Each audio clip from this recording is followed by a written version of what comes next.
जिस राज्य का सीएम सुरक्षित नहीं हो, जिस राज्य का मंत्री सुरक्षित नहीं हो और जिस राज्य के मंत्री का भाई एक व्यक्ति को पिस्टल की नोक पर उठाकर जमीन लिखवा लेता हो, उस राज्य की कानून व्यवस्था के बारे में आप अंदाजा लगा सकते हैं। और इसी बीच एक बहुत बड़ी खबर आ रही है और बिहार सरकार के मिनिस्टर को, कैबिनेट मिनिस्टर को जान से मारने की धमकी दी गई है और बताया जा रहा कि लॉरेंस बिश्नोई गैंग की तरफ से बिहार सरकार के कैबिनेट मिनिस्टर संतोष सिंह को जान से मारने की धमकी दी गई है और इस मामले में नया खुलासा हुआ है। और आखिर पूरा मामला क्या है, पूरा मामला 5 से 7 मिनट की रिपोर्ट में हम आपको बताने जा रहे हैं।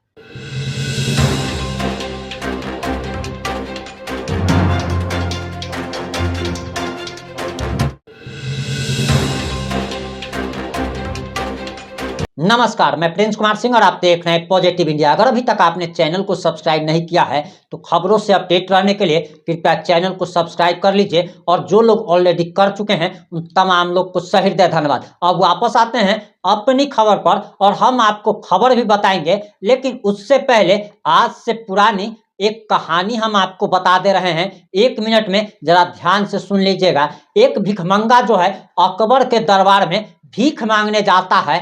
दिन शुक्रवार का होता है, दोपहर का समय होता है और अकबर जो है वो लेट करके, जैसे लोग नमाज पढ़ते हैं, अकबर नमाज पढ़ रहा होता है, या अल्लाह दे दे या अल्लाह दे दे कर रहा होता है। उसी समय भिखमंगा अकबर के दरबार में पहुंचता है और जैसे ही भिखमंगा अकबर के मुंह से नमाज पढ़ते हुए ये सुनता है कि या अल्लाह दे दे या अल्लाह दे दे, इसके बाद भिखमंगा जो है वो तुरंत वहां से वापस हो जाता है। भिखमंगा अभी रास्ते तक ही, गेट तक ही पहुंचा था, तब तक अकबर को नमाज पढ़े हुए हो जाता है। वह भिखमंगे को बुलाता है और उससे पूछता है कि अरे तुम यहाँ पर क्यों आए थे, दरबार में क्यों आए थे, अपनी समस्या बताओ। भिखमंगा कहता है कि मैं तो यहाँ भीख मांगने आया था, मुझे पता चला था कि तुम यहाँ के शहंशाह हो, तुम बादशाह हो, तुम बहुत अमीर हो, लेकिन मुझे कहाँ पता था कि तुम तो मुझसे भी बड़े भिखमंगे हो, तुम भी तो किसी और से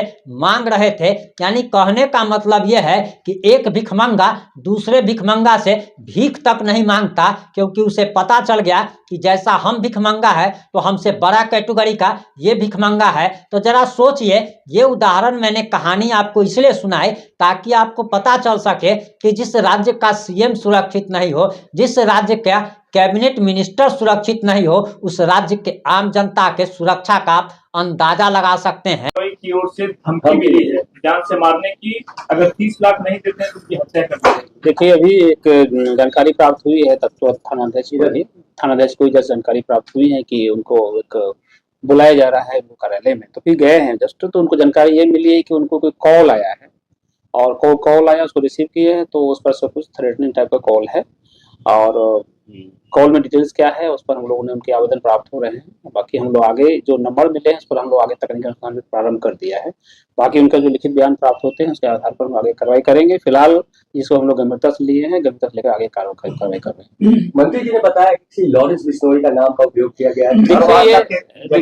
देखिए ये नाम का उपयोग है, उसके लिए पहले इसलिए मैंने बोला है आपको कि लिखित रूप से उनके भी कुछ आवेदन आ जाएं कि उनके साथ में चूंकि मामले हुए हैं तो वो लिख कर क्या दे रहे हैं, क्या उनको फैक्ट है, ये चीजें अभी इधर से बातें आ रही है। जहां तक ये प्रश्न है कि उनका किस नंबर से कॉल आए, तो हम लोग उस पर आगे का अनुसंधान भी प्रारंभ करें। करीब आधा घंटा 30 मिनट पहले वो कहा कि आप कौन बोल रहे हैं, तो मैंने कहा कि मैं संतोष कुमार सिंह बोल रहा हूँ। तो कहा कि आप मंत्री बोल रहे हैं बिहार से? बोला कि हाँ मंत्री। तो बोला कि 30 लाख रुपया मेरे आदमी को दे दो। तो मैंने नाम तो नहीं बताया। तो मैंने कहा कि मैंने नाम बताने से ही पहले मैंने जो कहा कि तुम्हारा बाप कमा के रखा है कि हम 30 लाख रुपया देते हैं, कहाँ से? फिर उसका फोन, फिर दोबारा फोन मैसेज भेजा कि दे दो, नहीं तो बाबा सिद्दीकी जैसा घटना का चित्र तुम देखा होगा, वही उसी तरह का अंजाम भुगतने के लिए तैयार रहो, नहीं तो 30 लाख रुपया दे दो। फिर मैंने फोन कर काट दिया। फिर उधर से मैसेज भेजा कि बात कर लो, फोन मत काटो, बात करो, नहीं तो बहुत महंगा पड़ेगा। और धमकी थ्रेट दे रहा था। फिर 1 मिनट के बाद फिर कॉल आया उसका, तो इस बार मैंने उठा लिया 5वीं बार। उठाने के बाद बोला कि हम बोले कि भेजो तुम्हारा आदमी कहाँ है, तुमको हम पैसा देते हैं, हम नियोजन भवन में बैठे हुए हैं और तुमको हम पैसा भी दे देते हैं, भेजो आप।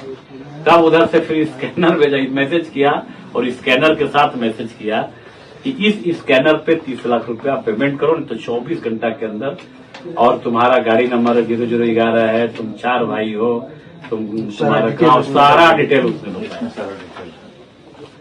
तो मैंने कहा कि ठीक है भेजो, तो बताते हैं। और मीडिया रिपोर्ट्स के अनुसार जो जानकारी निकल के सामने आ रही, दरअसल उसके अनुसार बताया जा रहा कि कुख्यात गैंगस्टर लॉरेंस बिश्नोई के नाम पर अब बिहार सरकार के एक मंत्री को धमकी दी गई है। बिहार सरकार के मंत्री संतोष सिंह से 30 लाख रुपए की रंगदारी की मांग की गई है। धमकी देने वाले ने यह भी कहा है कि बाबा सिद्दीकी की जिस तरीके से हत्या हुई है उसी तरीके का अंजाम भुगतने के लिए तैयार रहो। इसी धमकी के बाद मंत्री संतोष सिंह ने बिहार के डीजीपी आईपीएस विनय कुमार से इसकी शिकायत की है। डीजीपी ने पूरे मामले की कार्रवाई की बात कही और फोन नंबर की भी जांच की बात कही जा रही है। इस मामले में कोतवाली थाना में, पटना के कोतवाली थाने में केस भी दर्ज कर लिया गया है। एक मीडिया चैनल से बातचीत में संतोष सिंह ने बताया कि उनको कई बार फोन और मैसेज आए, बार बार वो अनजान नंबर का फोन नहीं उठा रहे थे, फोन कट कर दे रहे थे। इसके बाद उन्हें लगातार मैसेज आने लगे।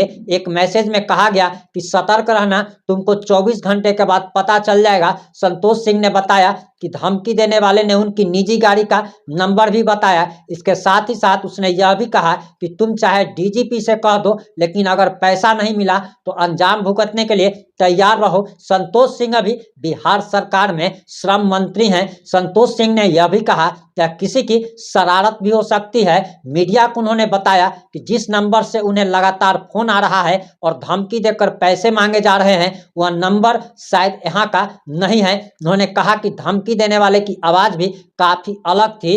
इसी के साथ ही साथ आप समझ सकते हैं कि जिस प्रकार से मंत्री संतोष सिंह को धमकी दी जा रही है, इसके बाद तो बिहार के कानून व्यवस्था की पोल खुल गई है। और इसी के साथ ये भी अब बात सामने आने लगी है कि लॉरेंस बिश्नोई के नाम पर कोई व्यक्ति पूरा खेला कर रहा है, कभी पप्पू यादव को, कभी संतोष सिंह को, तो कभी गिरिराज सिंह को, तो तमाम तरीके की धमकियां आ रही है। आपको क्या लगता है कि क्या बिहार के सीएम नीतीश कुमार अपने मंत्री संतोष सिंह को बचा पाएंगे? आप जो भी सोचते हैं, जैसा भी सोचते हैं, अपनी प्रतिक्रिया जरूर दीजिएगा। जुड़े रहे हमारे साथ। जय हिंद, जय भारत।